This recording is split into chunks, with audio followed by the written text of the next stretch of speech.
Good day, everyone. So I'm Engineer Brent Edward C. Ilagan, and I will be the assigned reporter for the topic of system analysis and information system development. So before that, let me just open my highlighter. Ito na lang palang pen. So the course outline for my topic ay ang mga sumusunod. So for the first topic, I will discuss the system analyst. Ano ba si system analyst? Second, the system development life cycle. The third, the information system project identification and initiation. And last will be the feasibility analysis. Alright, so let's discuss first. Ano ba yung system analyst? So una, i-define muna natin what is SDLC. So SDLC, or yung mas kilala sa tawag na System Development Life Cycle, so this is the process of determining how an information system, or the IS, can support the business needs, designing the system, building it, and delivering it to the users. And yung gumagawa niyan is yung tinatawag nating system analyst. Okay?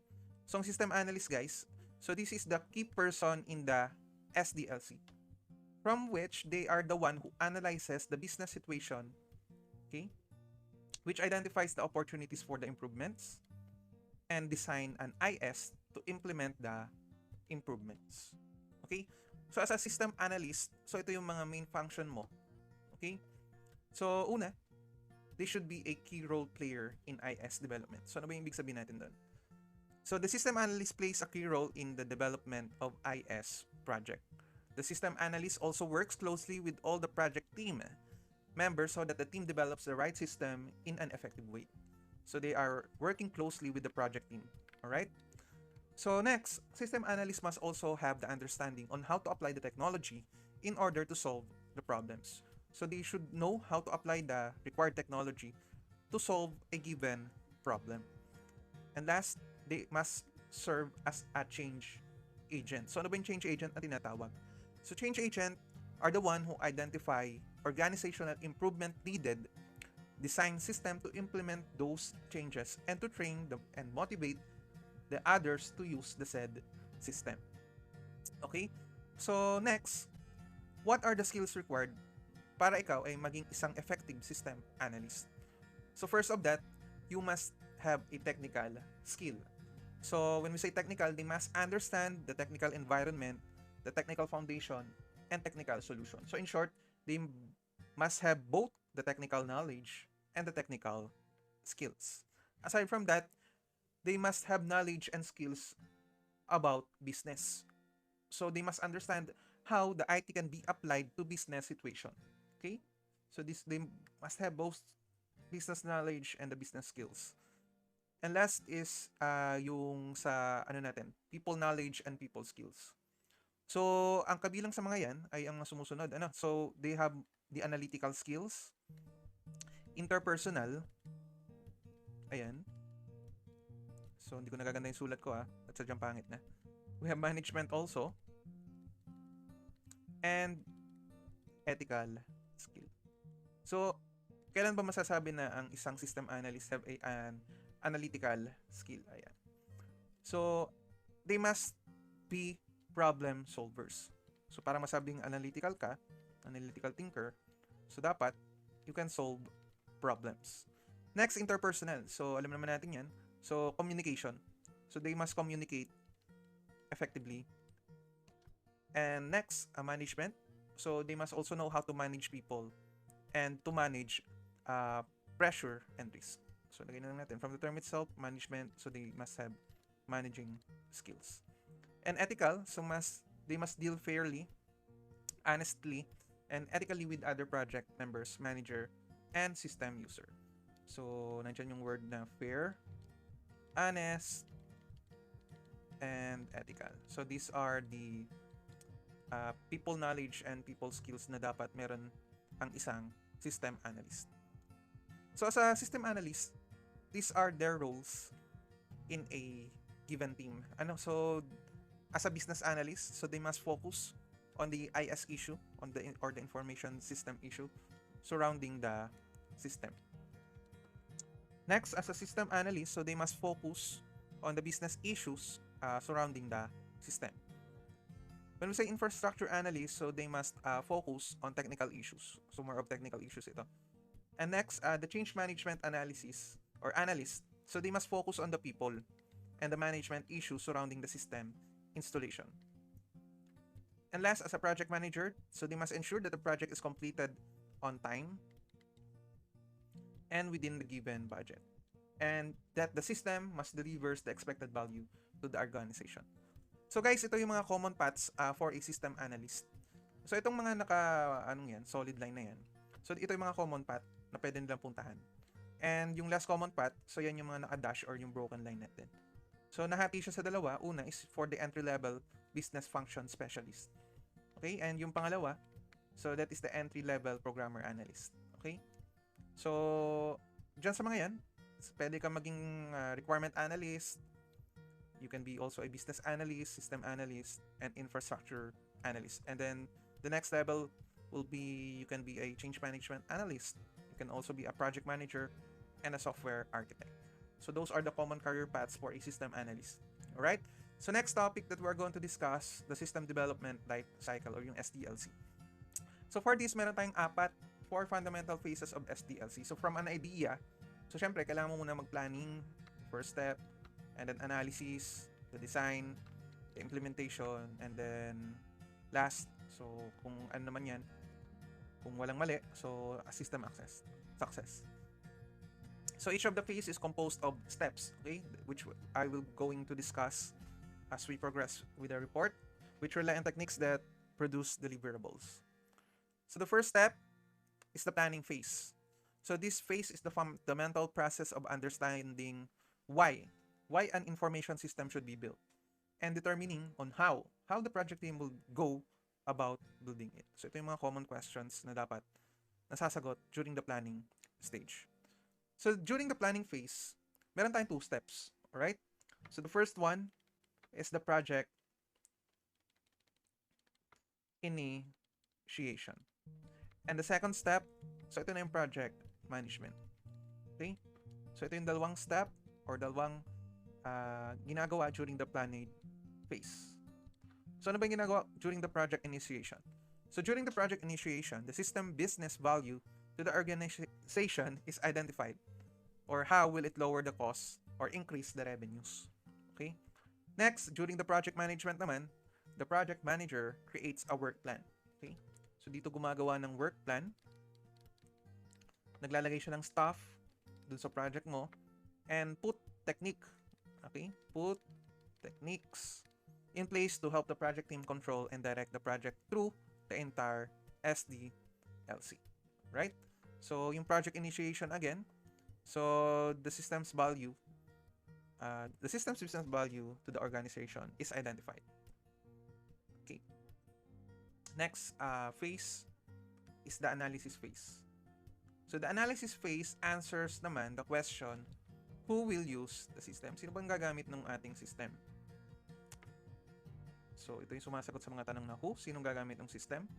Next, what the system will do. Ano ba yung gagawin ng system na yun? And where and when it will be used. And during this phase, the project team investigates any current system. So na-investigate nila yung current system na ginagamit, identifying the improvement opportunities. And from that, magde-develop sila ng new concept para do sa bagong system. Okay? So, the analysis phase is merong 3 steps. Okay? So, the first one, the analysis strategy. Second, the requirements gathering. The third, the system proposal. So, ano ba yung ginagawa during analysis strategy?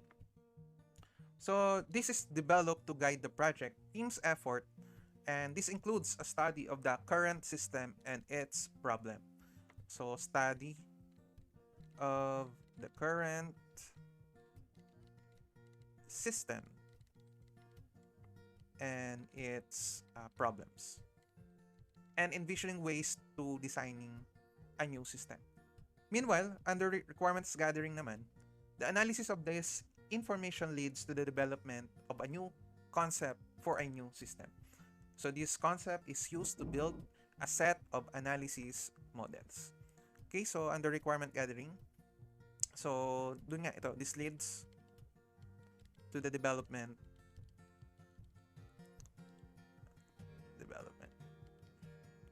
of a concept for a new system. And last, system proposal. So the proposal is presented to the project sponsor. So under this phase or step, pinapresenta yung present proposal to the project sponsor and the key individuals who decide whether the project should continue or to move forward. Alright? Next, we're going to discuss the third phase, which is the design phase. So under the design phase, ito naman yung how the system will operate. So paano ba mag-ooperate yung system natin? In terms of the hardware, so dyan napapasok yung hardware, the software, and the network infrastructure. So the user interface forms and reports that will be used and the specific programs and databases and files that will be needed for the new system. Okay. So yung last natin, under the design phase, meron din siyang mga steps na kailangan sundin. So meron tayong apat. So the first one is the design strategy, followed by the architecture design, the database and file specifications, and the program design.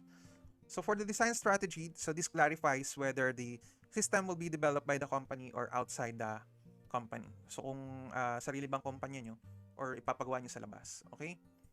So choose under this stage or phase whether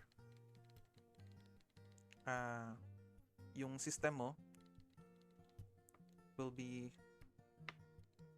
developed will be developed by company or outside. Under architecture design naman, so this describes the hardware, the software, and network infrastructure that will be used. Okay, so parang dinidesign mo na. So dyan mo alamin yung mga hardware, yung software, and network infra to use. So sa the database and file specification naman, so these documents define what and where the data will be stored. So kung saan at ano yung mga datas na i-store mo. And last is for the program design. So this defines what program need to be written and what they will do. And for the last step, for the implementation, so during the implementation phase, the system is either developed or purchased. Okay? So either they develop lang yan or purchase in the case of packaged software and installed. So under this phase then, this phase is usually the longest, pinakamatagal daw. And ito yung pinakamahal ng part, most expensive part of the whole process. Okay? So for this, meron tayong tatlong steps na susundin. So una is the system construction. So under system construction, the system is built and tested to make sure it performs as designed. So dito na tinetest and binibuild. And next, for the installation, so the old system is turned off and the new one is turned on. So gagamitin na natin yung bagong system. New one is turned on. And last, support plan. So this includes the post-implementation review as well as a systematic way for identifying changes needed for the system. So dito mo i-determine kung or i-review yung new system na na-develop. So kung meron bang mga pwede pang improve, okay, or may kailangan baguhin. So under this step ng implementation phase yan ginagawa. So next topic of my report is yung information system project identification and initiation. So what is a project identification? Ano ba yung project identification na tinatawag? So una, i-define natin what is a project. A project is identified when someone in the organization identifies a business need to build a specific system. And need may surface when an organization identifies unique and competitive ways of using IT. And some of the emerging technologies that may be used to leverage capabilities are the following. So we have the cloud computing, the RFID, and the Web 2.0. So next, under this topic, So we have the BPM or the Business Process Management. So nowadays, many new IS projects grows out of the BPM or the Business Process Management. So BPM is a methodology used by organization to continuously improve end-to-end business processes. And yung BPM process natin ay first, defining and mapping the steps in a business process. Okay? Next, creating ways to improve on the steps in the process that add value. So, ini-improve mo kung saan dapat magkaaroon ng added value. Third, finding ways to eliminate or consolidate the steps in the process that do not add value. So, inaalis mo na yung hindi nakaka-add ng value. And last, creating and adjusting the electronic workflow to match the improved process maps. So, under the BPM process then, we have the following terms. So, una, what is a business process automation? So, business process automation, or pwede nating tawagin as BPA, so this is a technology component which are used to implement or to complement or substitute the manual process. Next, the business process improvement or the BPI, hindi po ito bangko. So, this is creating new or redesigned process to improve the workflow and or utilizing new technologies enabling new process structure. Next, the BPR or the business process reengineering. So this is the process on changing the fundamental way in which the organization operates. Okay? So next, let's define what is a project sponsor. So under C.4, so a project sponsor is a person or a group who has an interest in the system's success. Okay? Has an interest in the system success. The project sponsor will work throughout the SDLC to make sure that the project is moving in the right direction from the perspective of the business. So, project sponsor also serve as the primary point of contact for the project team. Serves as the primary point of contact, and he also works throughout the SDLC to make sure the project is moving in the right direction. The project sponsors serve as the primary contact of the project team, and the size or scope of the project determines by the kind of sponsor that is involved.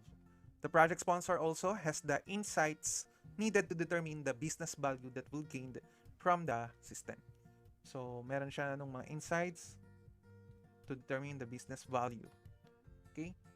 So, for that, we have the tangible value. So, ano yung business value natin? We have the tangible value and the intangible. So, siguro you will have an idea kapag tangible, physically present, intangible, yung hindi natin nahawakan physically. So, when we say tangible value, under the project sponsor, so this can be quantified and measured easily. Okay? Ayun nga. So, meanwhile, when we say intangible value, so these are the results from an intuitive belief that the system provides important but hard to measure benefits to the organization. So, next, we will define what is a system request. So, the completed system request is submitted to the approval committee. Okay? So, ipapasa yan sa approval committee for consideration. And then the committee then review the system request and makes an initial determination of whether to investigate the proposed project or not. And if so, the next step is to conduct a feasibility study. Okay? So, again, ito yung last step or ito yung last topic na i-discuss ko. So, yung document that describes the business reason for building a system and the value that system is expected to provide. So, the project sponsors usually complete this form as part of a formal system selection process within the organization. So, the first, the business requirements of the project. So, this refers to the business capabilities that the system will need to have. Okay? So, for the business value naman, so this describes the benefits that the organization should expect from the system. And under special issues, so these are included on the document as a catch-all category. Alright? So for other information that should be considered in assessing the project. Next, so dumako naman tayo sa feasibility analysis. So what is feasibility analysis? So, feasibility analysis guides the organization in determining whether to proceed with a specific project. So, under feasibility analysis, so this also identifies the important risk. Okay? So, yung mga risk associated with the project that must be managed if the project will be approved. So, yung next slide natin, ano ba yung tatlong areas na kailangan i-assess? Okay? Under feasibility analysis. So, for the first one, we have the technical feasibility. Next, economic feasibility. And the third, the organizational feasibility. So, the result of evaluating these three feasibility factors are combined into a feasibility study deliverable that is submitted to the approval committee at the end of the project initiation. So, dumako muna tayo sa una. So, what is a technical feasibility? So, technical feasibility, so this is the extent to which the system can be successfully designed, developed, and installed by the IT group. So, it is in essence a technical risk analysis that strives to answer the question, can we build it? Okay? So, the aspect that should be considered in a technical feasibility, so the first one, so yung users and analysts should be familiar with the application, syempre. Next, familiarity with the technology. Okay? Next, the project size. And last, the compatibility of the new system with the technology that already exists. So, under economic feasibility naman, so economic feasibility analysis is also called the cost-benefit analysis. So, please take note of this. So, this identifies the cost and benefits associated with the system. Kaya tinawag na cost-benefit analysis. And under this attempt to answer the question, should we build the system? Kailangan bang i-build yung system? Next, the cash flow analysis and measures. So, IT projects involve an initial investment. So, syempre, initial investment ka na kailangan labas that produces stream of benefits over time along with some ongoing support costs. So, cash flows, both inflows and outflows, so yung papasok daw na pera or lalabas, are estimated over some future period. So, dito sa next slide, ito is an example ng cash flow projection. Okay? Ayan. So, for the first column, andyan yung total benefits, total cost. Net benefit has a formula of total benefits minus total cost, and then the cumulative net cash flow. So, from the start, meron kang ilabas na pera, 100K. And then, during the first year, meron kang benefit na nakuha doon na 45,000.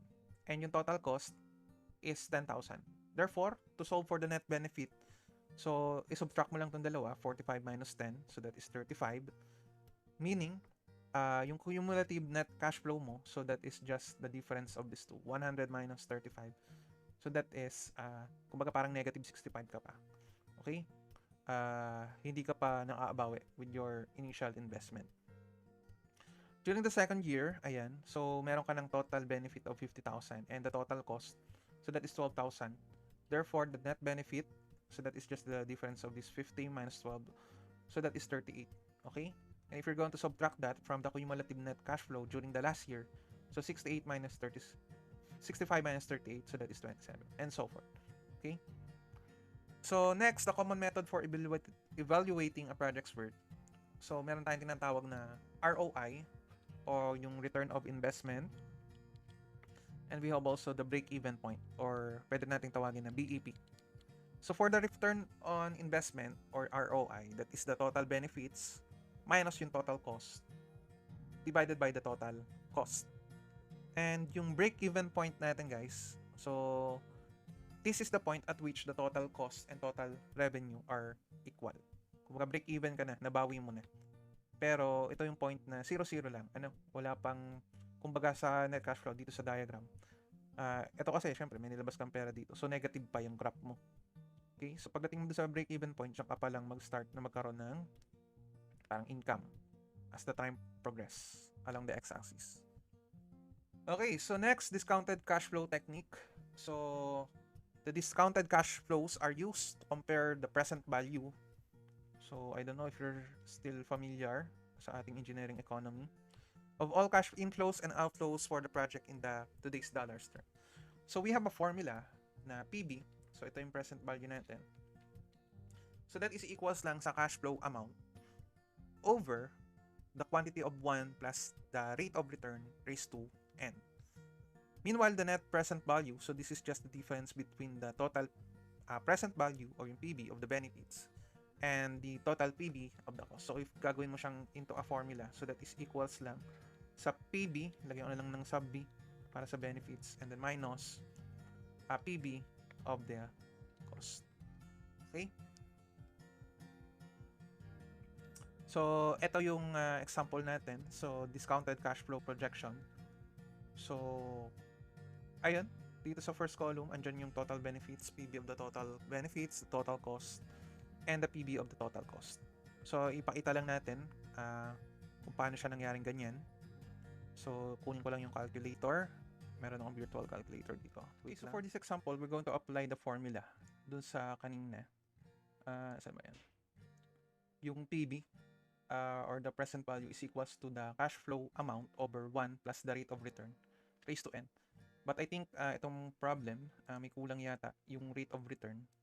Pero while I'm computing this, trinay ko siyang i-backsub. And I think yung rate of return, or yung R na lang natin, is equal siya sa 10%. I think. So, pakita ko lang, sample lang ako ng isa kung paano na-compute. So, gamitin na lang siguro natin yung year 1. Okay, so gagawan ko lang siya ng equation dito sa calcu, sa virtual calcu natin. So, yung cash flow amount, ilalat ko siya as value for A over 1. So, since 10% yan, so, anong ko lang na 0. Divide ko ng 100, kaya naging 0. And then raise to n. So, yung years. So, alpha, beta. And then calculate natin. So, ang una kong i-compute siguro is for the PB of the total benefits. So, yung total benefits na nandyan is 45,000. And then, yung B natin, yung year, for the first year. So, that is, ayan. So, doon nakuha yan. Okay, so try din natin doon sa second year. So, magiging 50,000 lang yan. So, ito magiging 2. Kaya naging 41,322. Okay? And ganun lang din yung gagawin para naman doon sa PB of the present value of the total cost. So, ito, 10,000. Then, palitan mo lang siya ng 1. Ayan. So, ni-round up lang nila. 9091. And same as for the 12,000. So, mapapalitan lang number of years. So, that is 7. Kaya naging 9917. Okay? So, isolve mo lang yan hanggang sa year 3. Tapos, i-add mo lang yung PB of the total benefits. And then, yung sa PB of the total cost. Okay. So, next slide. So, dito sa next slide natin, ito naman yung steps that we need to conduct an economic feasibility analysis. So, for the first one, so we should identify the cost and the benefits. Number 2, assign values para sa cost and benefits natin. Number 3, determine the cash flow. And 4, what is the assets project's economic value? So, dyan na papasok yung ROI, yung BEP, and the NPV. So, for the first step, identify the cost and benefits. So, doon sa next slide, ito yung table. Andyan yung categories, 4 categories for the cost and benefits. And ito yung mga breakdown niya. So, we have the development cost, the operational cost, the tangible benefits, and then in the intangible benefits. So, ito yung kabilang doon sa development cost. So, first, we have the development team salaries, consultant fees, development training, hardware and software, vendor installation, the office space and equipment, the data conversion cost. Meanwhile, for the operational cost naman, so dyan papasok yung software upgrade, the licensing fees, hardware repairs, the upgrades, the operational team salaries, communication charges, and the user trainings. Meanwhile, for the tangible benefits naman, so andyan yung increased sales. So the reduction in staff, reductions in inventory, reduction on IT cost, and better supplier prices. And for the intangible benefits, we have the increased market share, increased brand recognition, the higher quality products, and the improved customer service, and better supplier relations. So step number 2, assign the values for the cost and benefits. So guys, ito yung nga, nag-assign ka na ng mga value for cost and benefits. So andito nga yung from that table during the last slide. So for the benefits, dyan papasok nga yung increased sale, the reduction in customer complaint calls, the reduced inventory cost. So from that, ayan, the total benefits. Isa-summation mo lang naman to. I-add mo lang naman tong mga to. And then next, para naman dun sa ating cost.